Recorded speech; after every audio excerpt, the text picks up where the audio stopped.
Medyo malamig po kasi malamig nga ang panahon. But more than anything else, I'm really excited for today is because, yes, we were able to conclude our series New Gen. And it's a good reminder for everyone that as we walk this walk of faith, we need to find and have Nathans, Jonathans, and even it is a great opportunity for all of us to really prepare the next generation. And you know what? For the next 2 weeks, actually, the leadership team of Victory Pasig, we were really praying. Ano po ba yung magandang topic na pwede natin pag-usapan for 2 weeks? And we were really praying and really asking God what would be the direction. And we're very grateful because after asking individually, tinanong po kami ng senior pastor, tapos sinend namin yung kung ano we feel like, kami lahat po nag-agree that it's high time for us to talk about evangelism.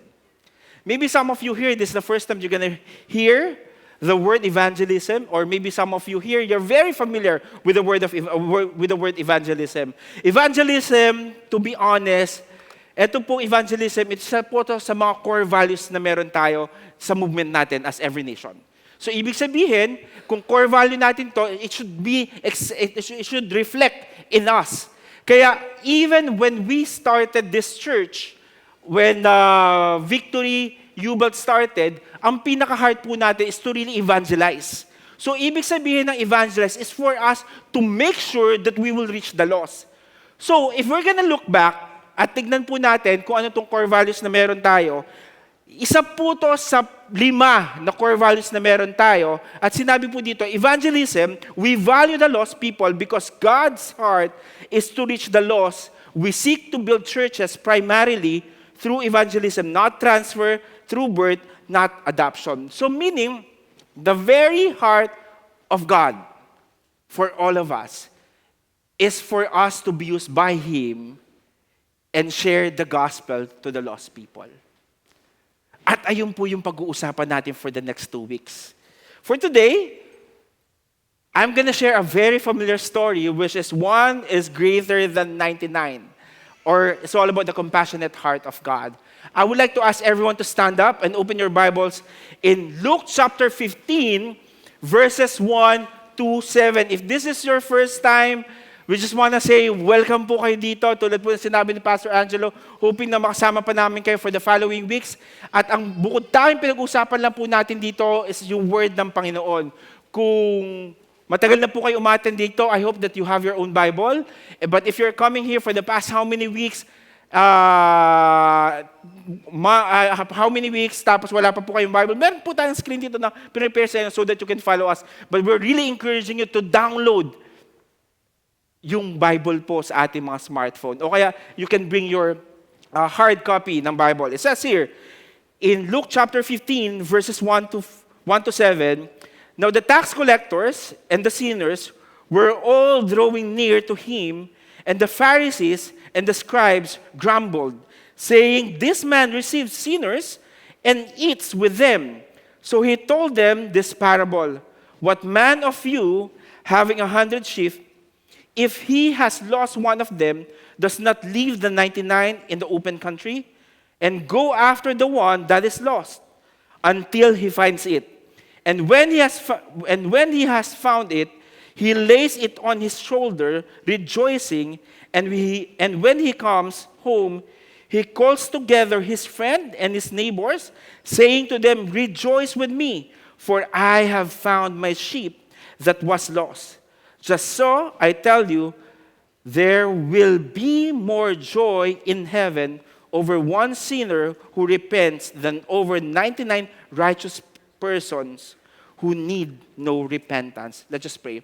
Lord, we just want to say thank you for this opportunity, Lord, that you've given us for us to talk about your heart, your compassionate heart.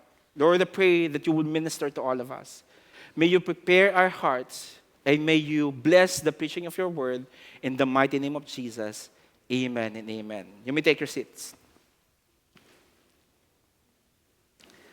Let me just ask this question to everyone. How many of you here somehow Naligaw na kayo, maybe because of you're using an application tulad ng Waze o kaya Google Maps.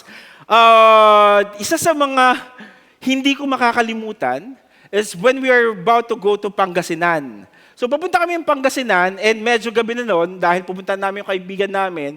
And then, ako po, waste dependent ako. Sino dito katulad ko, waste dependent? Yan, yung mga waste dependent. Yung talagang, wala na akong pakialam, hindi ko na kailangang alamin pa kung saan paruta. Basta may waste, kaya kong pumunta. Ganun kasi ako, waste dependent ako. So, ibig sabihin, kapag may waste, kinakabahan na ako. Ay, kapag walang waste, kinakabahan na ako. Pag nawala ng internet, hindi ko na alam kung paano. Google Maps, hindi ko masyadong ginagamit kasi nalilito ako. Mas gusto ko yung may nagsasalita, turn left. Mas gusto ko yung mga ganon. Turn right. Sa susunod, kakaliwa yung mga galon. So, iba't ibang boses pa. So, one time, yung papunta na nga po kami sa Pangasinan, sabi ni Waze, dire-diretso, then after 2 kilometers, turn right. So now, while I'm listening to Waze, sabi ko, sige, tuloy-tuloy lang, dahil Waze dependent ako, then nag-turn right ako. Pagka-turn right ko, liblib na place na. Alam mo yung pagliblib na place, mapapadasal ka talaga? Kasi ang nakikita mo lang, puro talahib, tapos pagdating ko sa dulo, dead end. Pero kay Waze, may daan. Tapos mapapakanta ka na lang talaga ng praise and worship. Kasi 3 kami magkakasama doon, tapos yung 3 pa, yung 2 bang kasama, sobrang matatakutin. Pastor Christian, tingin ka doon. Kahit saan tayo tumingin, madilim. But in reality, every time you feel so lost, I always remind myself that you have to go back to the familiar place so that you can start all over again. Kasi pag hindi familiar yung place na yun, definitely, malulos ka lalo. And I realize in life, tayo mismo, tingin ka sa tabi mo, yung taong yan, nalos na yan. Nalos sa pag-ibig. Talagang pag-ibig. May mga losses sa finances. May mga nawalan sa buhay. O kaya yung pinakamahirap, ikaw mismo ang nawala. Yung hinahanap mo yung sarili mo, nakatingin ka lang sa tabi, nakatingin ka lang sa bintana, at tinatanong, sino ba ako? Have you ever had that moment in your life wherein you're asking yourself, bakit ba ako ganito? Bakit sinabihan lang ako ganun? Sobrang affected na ako. Sometimes, nadadivert tayo ng surroundings natin o nadadivert tayo ng mga tao sa paligid natin. And because of that, we feel so lost. Tingin ka sa tabi mo, hindi yan nawawala.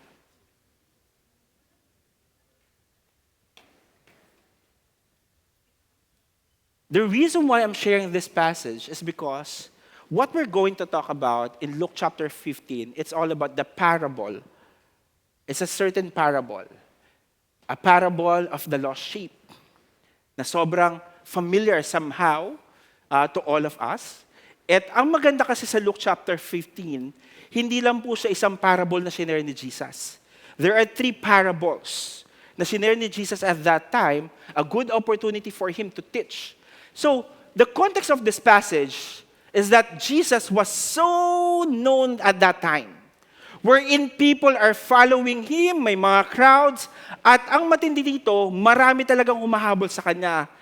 But there's one specific scenario wherein people doesn't know why Jesus is doing this thing. Jesus is trying to interact. And not just trying, but he's interacting to a sinner and also to a tax collector. The Bible is telling us in the passage that we read a while ago, now the tax collectors and the sinners were all drawing near to him. Let me just give you a context of what had happened in this passage. Sabi niya dito, meron daw tax collectors and at the same time, merong sinners. At that time, in the Jewish society, yung mga tax collectors, ang tingin ng mga tao dito, they are unclean. Not just unclean, but at the same time, they are condemned. Why? Because yung tax collector, ang trabaho ng tax collector, they work in the Roman authorities. So normally, ang goal nila is to get the different taxes. So yung may tax ka na, tinaksan ka pa, tapos tataksan ka pa. Iba't ibang taxes yon. So kung ano yun, like for example, one of the taxes, kapag mangingisda ka, bawat isang pirasong isda may tax. At yung net na gagamitin mo at yung lalagyanan mo, may tax pa rin. That's why, lahat ng tao iniiwasan itong tax collector. Kasi grabe mag-tax. And not only that, this tax collectors, talagang sa mata ng mga tao, we don't want to associate with these people. At hindi lang tax collector. Etong tax collector, they normally betray, and they are so dishonest, and they're very corrupt. May kakilala ba kayong ganon? Huwag kang tumingin sa tabi mo. Hindi yan. Okay? And not only that, sabi niya to, not only tax collectors, but also sinners. Itong sinners naman to, ito yung mga taong ayaw nila i-follow yung set religious laws and moral codes. To the point na etong mga taong to, I'm gonna do whatever I wanted to do.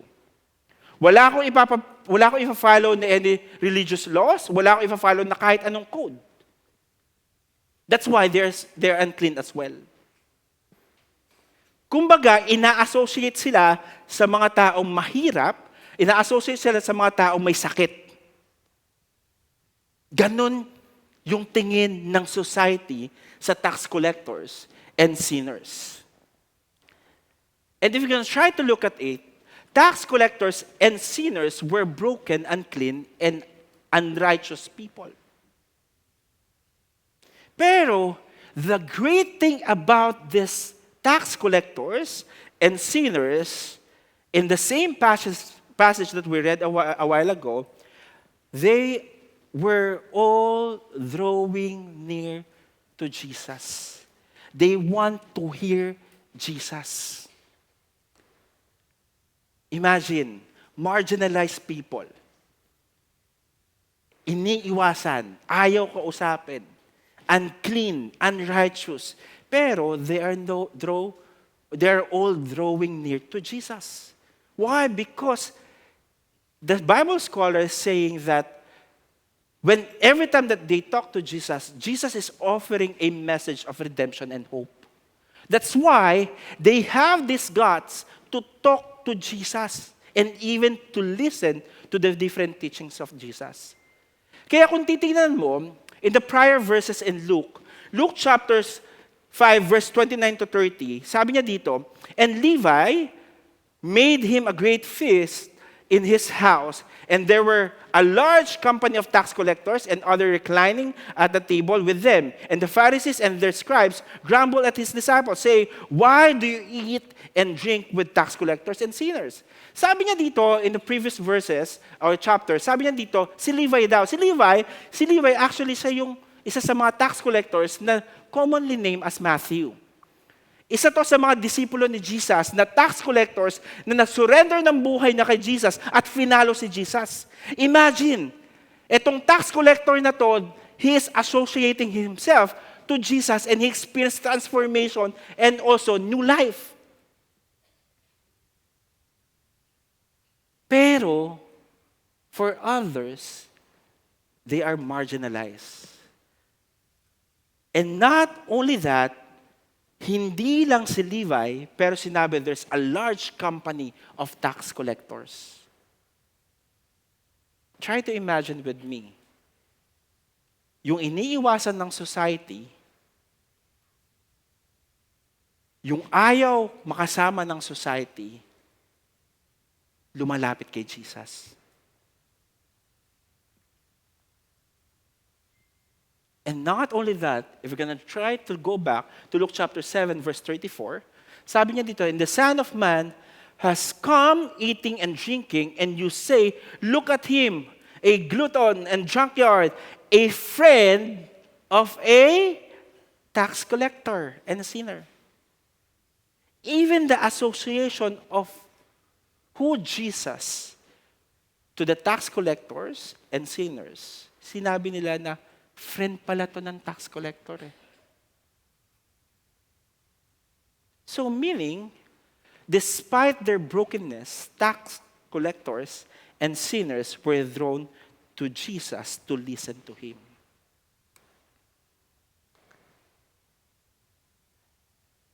Try to figure it out.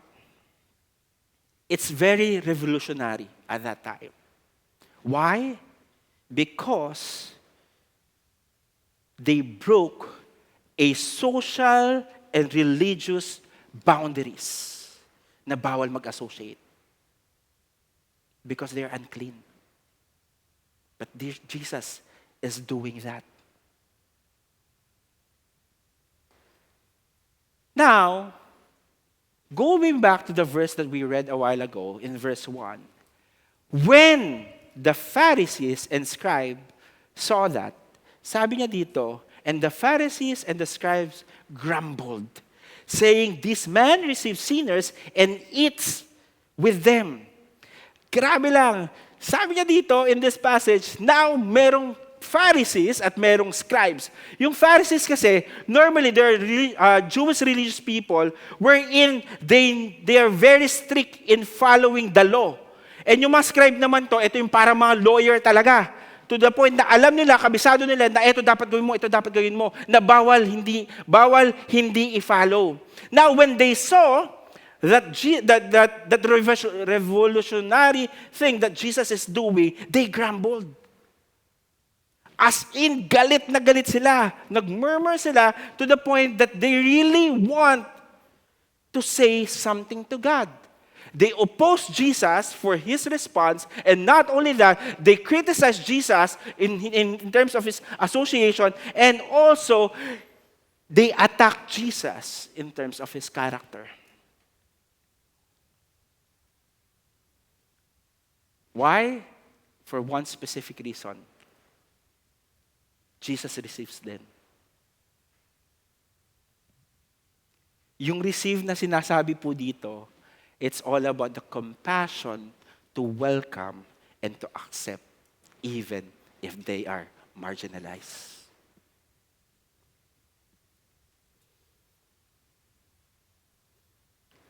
Grabe yung tension between Jesus, the Pharisees, the scribes, and also the tax collectors and the sinners. That's why, as a response to the tax collector, the opposition, the criticism, and the attack, Jesus shared a parable.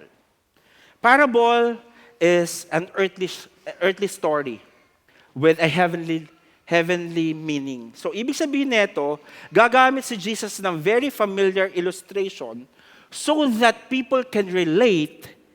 Then, as they relate, they will realize the very teaching of His Word. So, now, yung parable na ginamit niya dito is a parable of the lost sheep. And Jesus would like to take this opportunity in order for Him to teach, first, the scribe and the Pharisees. Second, the disciples na kasama niya. And third, the tax collectors and also the sinners. So gagamitin niya itong parables na to in order for them to understand the very compassionate heart of God. And my prayer is as we dwell in this parable, all of us here will understand as well the very heart of Jesus. And for today, let me just share to you two truths about Jesus' compassionate heart. The first thing I really want to share, Jesus' compassion demonstrated by relentlessly seeking the lost. Jesus' compassion demonstrated by relentlessly seeking the lost. If we're going to go to verse 3 to 4, sabi niya dito, so he told them this parable, What a man of you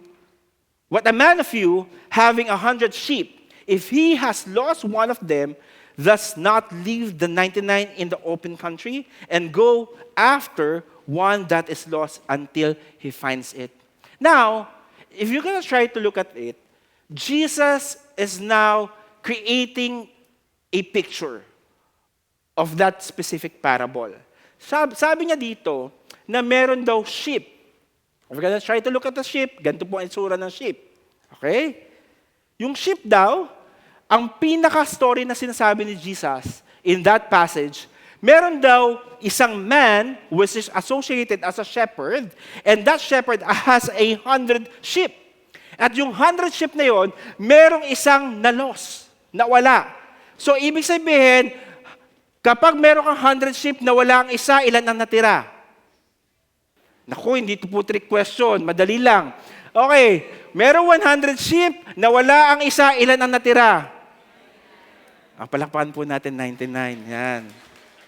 Okay, 99. Pero hindi mathematics ang pinag-uusapan natin dito. Ang sinasabi ni Jesus dito is, what will you do? Anong gagawin mo? Will you leave the 99? In an open counter? Or will you go and find the one that is lost? It's very risky, to be honest. Very risky, but this parable, it's all about the lost sheep. Yes, there is 99, but at the end of the day, even that 99 na meron siya, na sobrang valuable sa kanya, he invested his time, the other one that is lost is also valuable to him. Valuable in a sense that this lost sheep is something that is dear, something that I need to take care of as well. That's why, if you're going to try to look at it, the shepherd, unwavering determination to find the lost sheep, reflects his compassion, which is not passive, but relentlessly and proactive. So meaning, the very heart of Jesus is not just to set aside the 99, but proactively, relentlessly, I'm going to leave the 99 because that one that is lost is very important to me as well.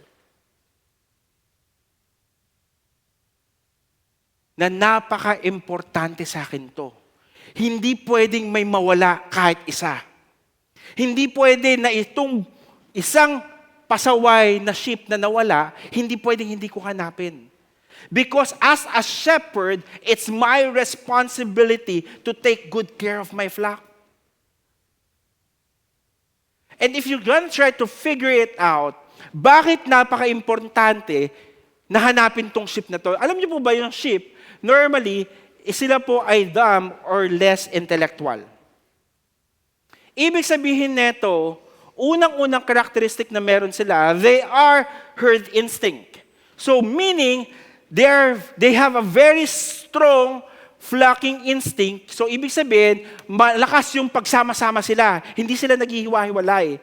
Pero pag nahiwalay ang isa, malulos na yung isang sheep na yon. Hindi na niya alam kung anong gagawin niya. Hindi na siya magkakaroon ng sense of purpose. Ganon siya. Kaya kung titingnan mo, yung mga sheep, pagsama-sama, ang iingay, ba, ba. Pero pag nahiwalay isa, ba! Mas malakas. Kasi hindi na niya alam gagawin eh. And not only that, they are very vulnerable to predators.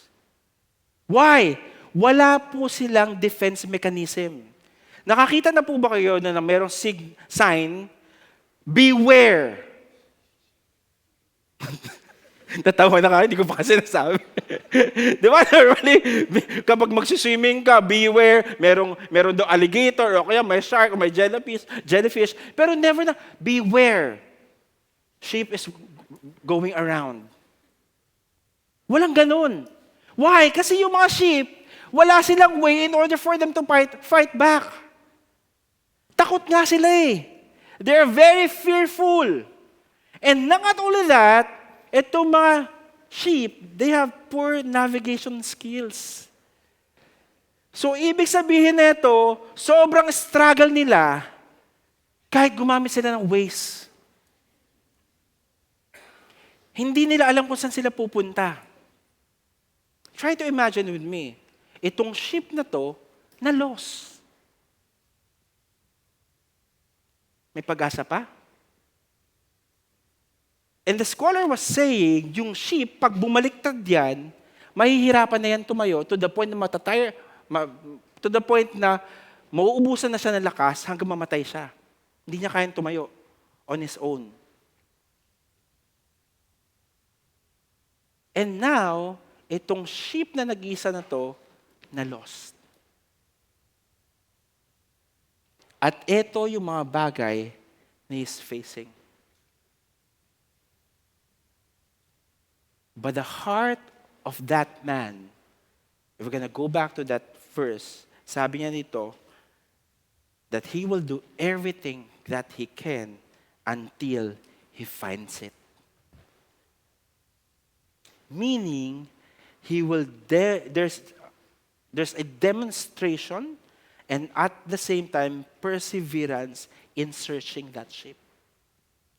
And not only that, relentless and unwavering commitment to seeking the sheep. Yung shepherd na yun, grabe lang yung heart to find the lost sheep. Why? Because that lost sheep is very valuable to him. And let me remind you, this is a parable.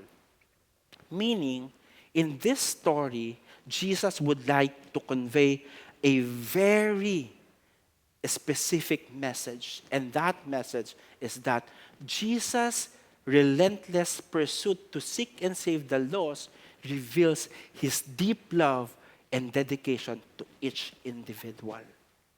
Why? Because all of us fall short in the glory of God. Lahat po tayo lost.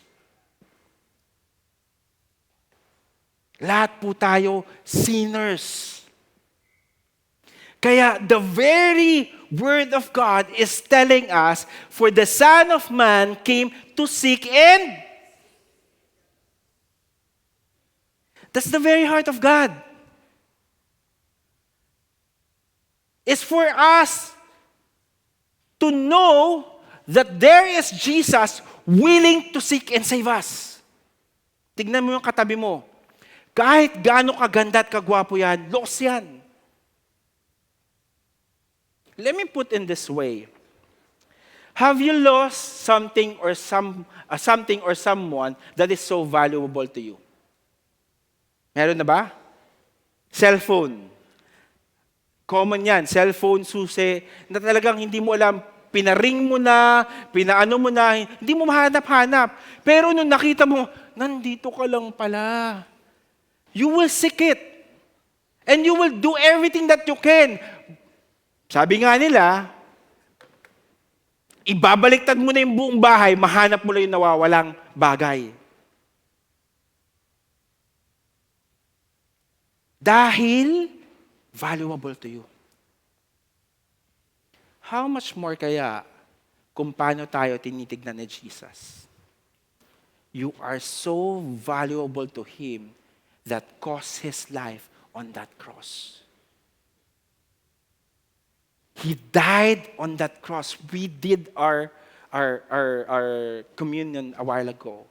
Communion came from the word Eucharist. Ibig sabihin nito, I think. Meaning we are remembering everything Jesus accomplished on that cross. And one of those things na inaccomplish ng Panginoon is for us to be saved. That's why He said He came here to seek and save the lost. Ang sarap lang po ng buhay na pag alam mo si Jesus ay relentlessly seeking us.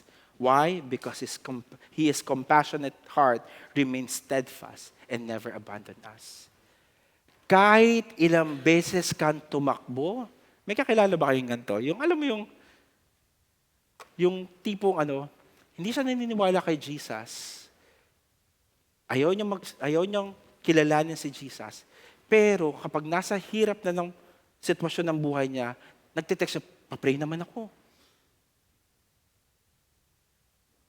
O kaya yung mga taong ayaw si Jesus, tulad ng Pharisees, inoopo si Jesus, kinikritik si Jesus.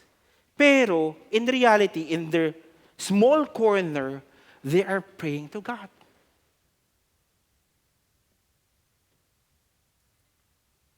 Or may mga tao naman talaga na they don't want Jesus. And to be honest, most of the time, we're like that. Lost tayo. Pero si Jesus, paulit-ulit siyang nagsisik sa'yo.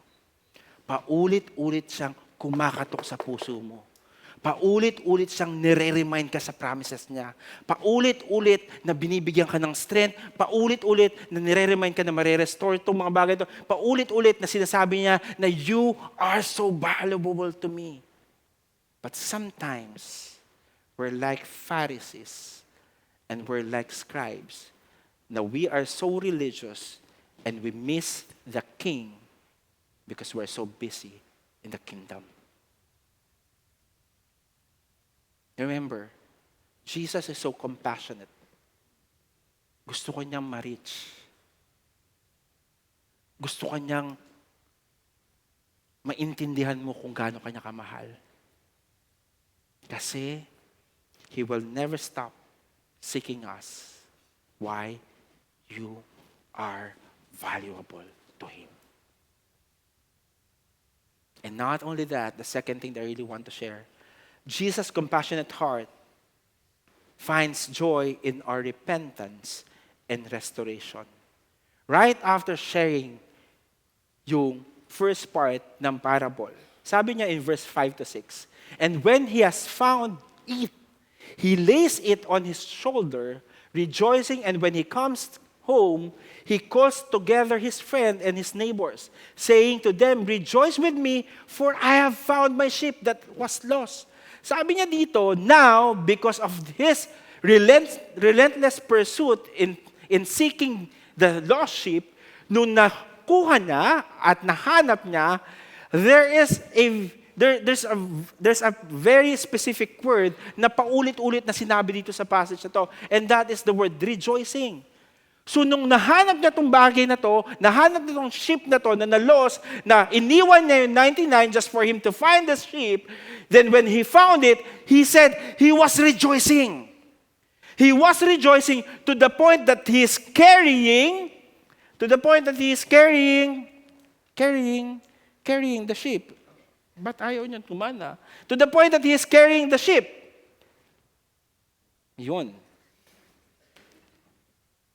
To the point that he is carrying the sheep, wherein, according to the scholar, because sheep, di ba wala nga sa defense mechanism, mabilis tumapagod, kineri na niya to.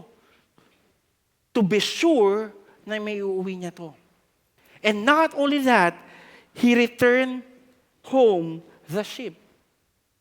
And not just returning home the sheep, but also he welcomed home the sheep. Wherein, tinawag pa niya yung friends and neighbors niya just for him to say, I found the lost sheep. He was rejoicing. You know what? Let me just ask this question. What will you feel when you find that valuable something or someone you have lost? Definitely, you will rejoice. Definitely, yung iba sa inyo magtatatalon sa tuwa. Definitely, yung iba sa inyo magsisisigaw. Yay! Nahanap ko na! Pero the funny thing about it, sometimes yung mga bagay na hindi natin hinahanap, bigla na lang nagpapakita kapag hindi na natin hinahanap. Pero pag hinahanap natin yung mga bagay nun, hindi natin mahanap-hanap. Tama ba ako? Pero si Jesus, kahit alin man sa dalawa doon, hahanapin ka niya.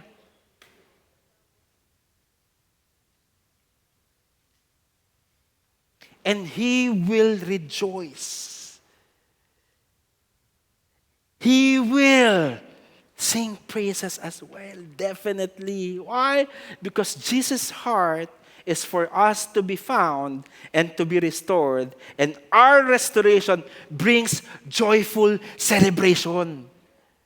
Kaya kung makakita ninyo, every time that we do altar call here, every time that we ask people to go here in front, we celebrate. Why?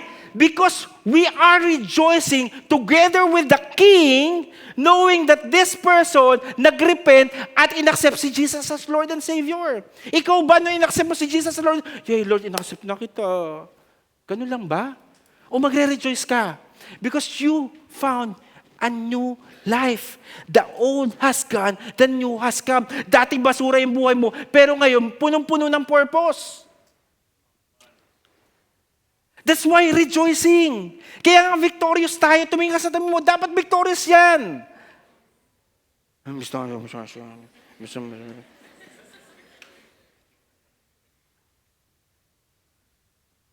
And in this parable, the lost sheep is a lost person. Lost person na dumb, less intellect, herd instinct, nakikisama sa uso sa mga paligid natin, nakikibagay. Hindi lang herd instinct, vulnerable to predators. So ibig sabihin, madali ka ma-devour ng enemy. The enemy will put lies in you. The enemy will direct you. Pagkagising mo pala sa umaga, nagsisisigaw na ang mga demonyo sa paligid mo, yay, gising na siya! Paglalaroan ko na siya! Ganon. Why? Pag lost sheep ka, ganun talaga. And not only that, you're gonna have a poor navigation. Kasi hindi mo alam ang purpose mo eh.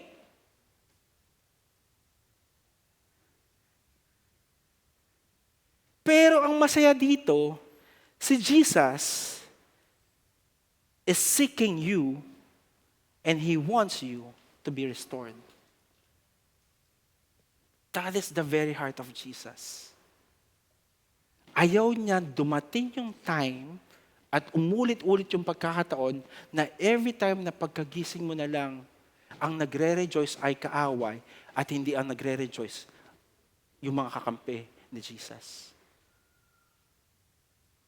Pero the heart is for you to be found so that you will not be tagged as a lost person.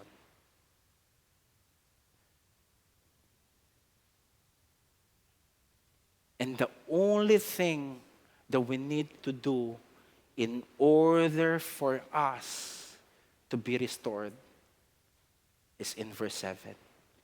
Just so, I tell you, there will be more joy in heaven over one sinner who repents than over 99 righteous person who need no repentance.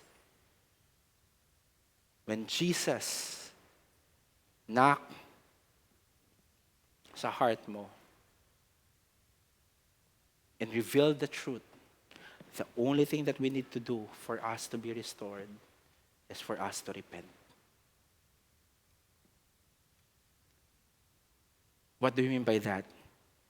We need to turn back to God because repentance means turning away from sin and turning back to God. Hindi tatanungin ni Jesus, gaano ba kalaki bank account mo para ma-restore ka?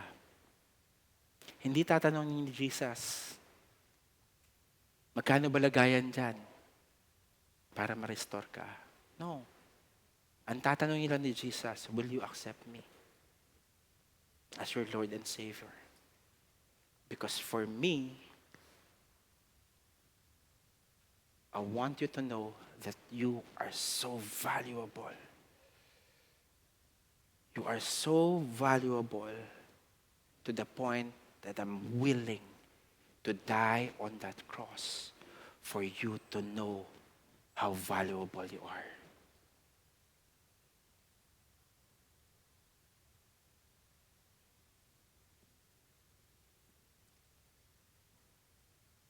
And let me just say this as I end. When I was pondering in this verse, I really can't help but thank God for community or church community. Because I really believe Jesus is calling us to come together in celebrating the restoration of a life once we are used by Him and once we start sharing the gospel to other people as well. What do we mean by that? When Jesus called his neighbor, and at the same time, when Jesus called not just the neighbor, but his friends, Jesus invited them to celebrate and rejoice with him because of that lost sheep. Jesus is inviting his friends and his neighbors to do the same thing. That there are so many people out there that is so lost. They don't know what to do. Lost people who are still living in sin. Lost people and still struggling with a lot of things. Lost people who doesn't know who God is. Na kailangan merong isang tao mag-share ng gospel. Or maybe some of you here, you are that lost people. Don't get me wrong. I was lost as well. I don't have a relationship with God back then. I don't understand who God is. For me, I'm just performing religious thing. Nagsakristan na ako, nag-choir na ako, nag-legion of ganto pa ako. Lahat na yon, just for me to gain the approval of God. But I realize it's not about religious act, but it's all about understanding that I am a sinner and I need a Savior.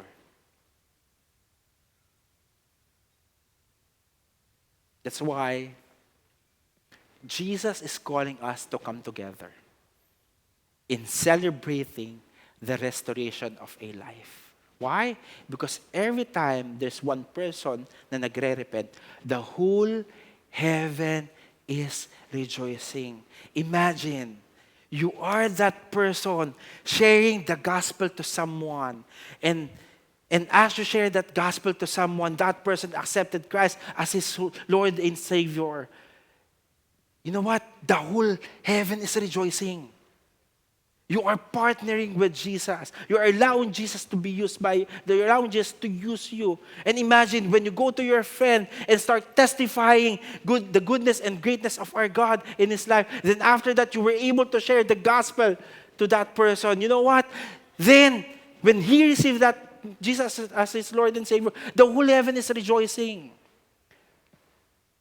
And that is incomparable. Money can't buy. Every time na meron tayong nakikita ang isang tao nagre-repent, I believe even ikaw na nag-share, you are rejoicing. Why? Because alam mo, nabago yung buhay ng taong to. But you will never experience that unless you preach the gospel. This is a challenge to everyone. First, if you know that you are lost, I'm really encouraging you, respond in the gospel. Because the gospel is the only one who can transform you and even change you to have a new life. But if you already received Jesus as your Lord and Savior, this is my challenge to you as a community. Can we go out there and preach the gospel and even share and celebrate with Jesus every time na merong isang taong nagre-repent kay Lord? When I had my victory weekend and I got baptized and declared Jesus as my Lord and Savior, I can't help but cry. The moment lahat ng tao sa paligid ko, they are rejoicing.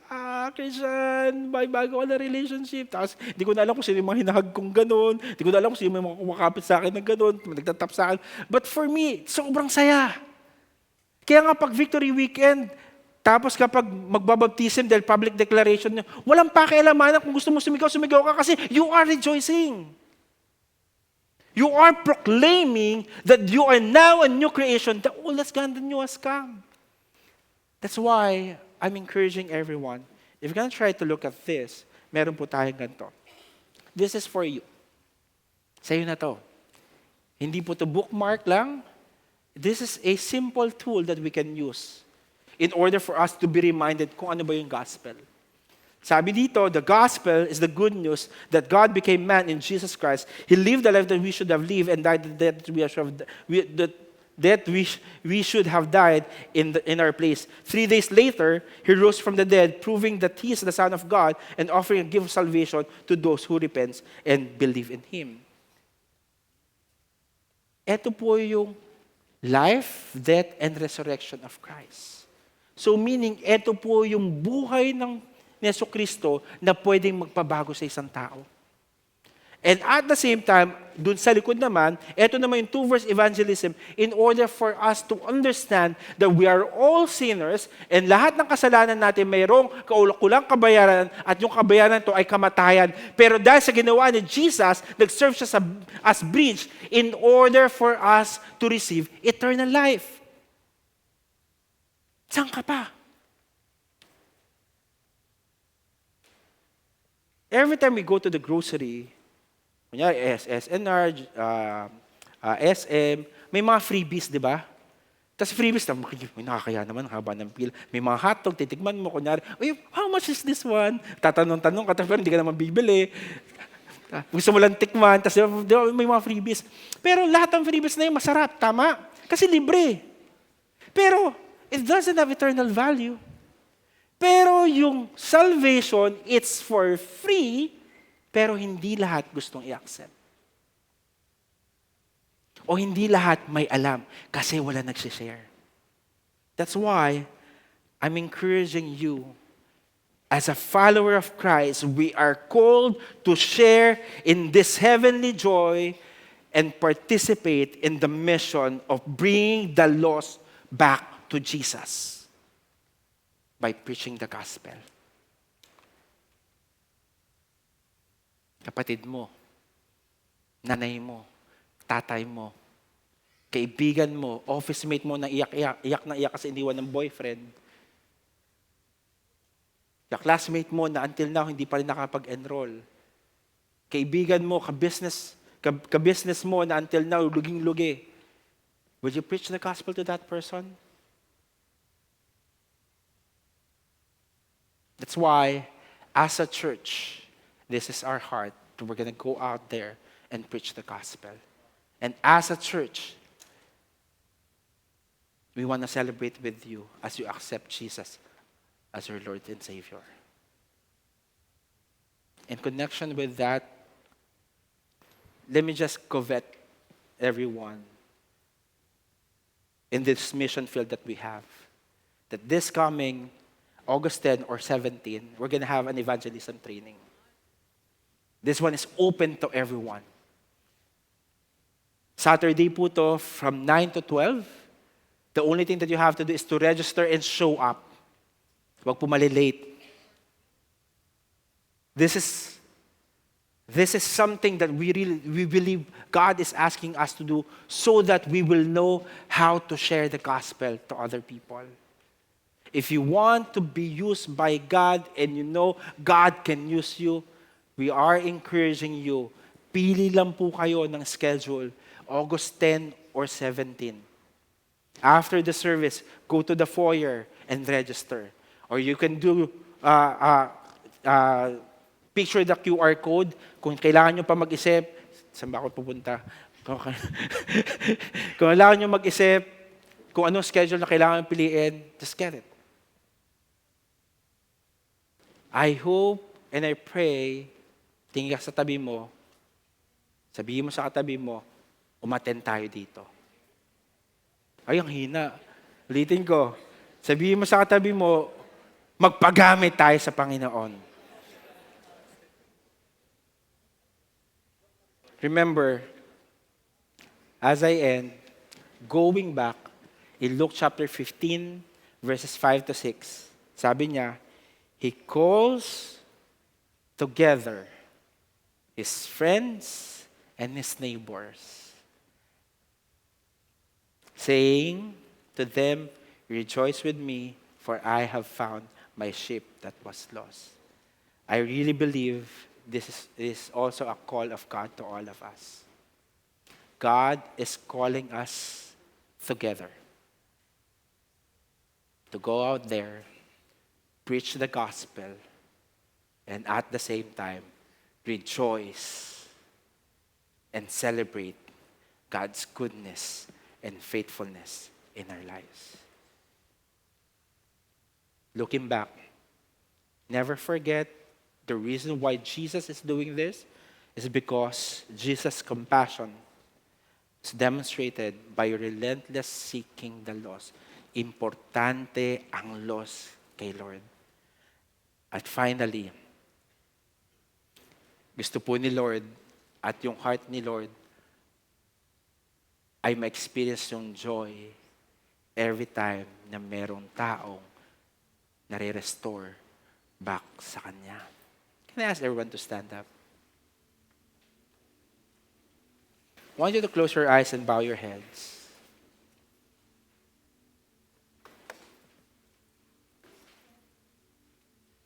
I want you to take this time to really ask God, Lord, am I lost? Tulad ba ako ng shepherd, tulad ba ako ng sheep na to? Doesn't have any direction. That the enemy is devouring me. That I don't have any purpose at all. I thought I'm okay, but in reality, you know that you are lost. I want you to allow the Holy Spirit to speak to you. Just close your eyes, bow your head.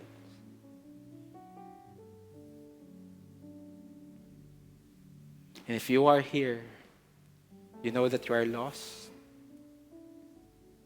I really believe as you recognize that, like what I've shared, Jesus is relentlessly seeking you, knocking sa door ng puso mo and saying, my son and my daughter,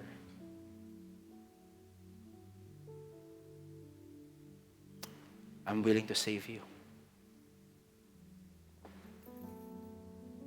I'm willing to give you a new life. I don't want you to be lost, but I want you to find purpose in me. If that is you, you know that you are lost, and you need to accept Jesus as your Lord and Savior. Without any hesitation, in a count of 3, I want you to raise your hand. 1, 2, 3. Raise your hands. God sees that hand. God sees that hand. I know there's more. Huwag mo nang paglabanan to sa Panginoon. Alam mo, ikaw to. Kailangan mo ng Savior sa buhay mo.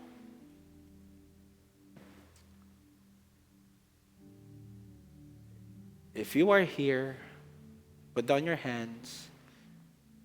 You are serious and you want to appropriate the new life that God has for you. I would like to challenge you to go here in front, bring your things, and we will rejoice with you in this new life that you have with God. Can you just go here in front? Come on. Don't be shy. Come on. Come on. Yes.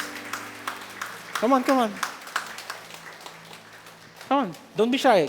Hindi natin to, tulad nga na sinabi sa Bible, we're here, we will commune with you, and we will pray with you. I know there's more. Maybe some of you here nahihiya.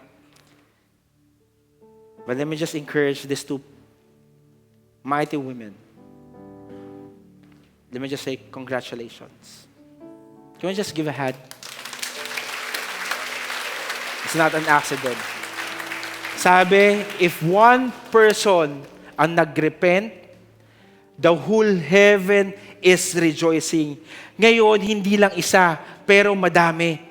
2, 3, 4.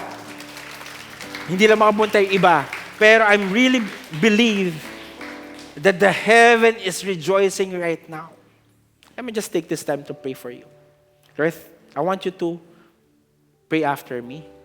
Lord, and for those people at the back, just lay your hands on them. Lord, thank you for allowing me to experience you.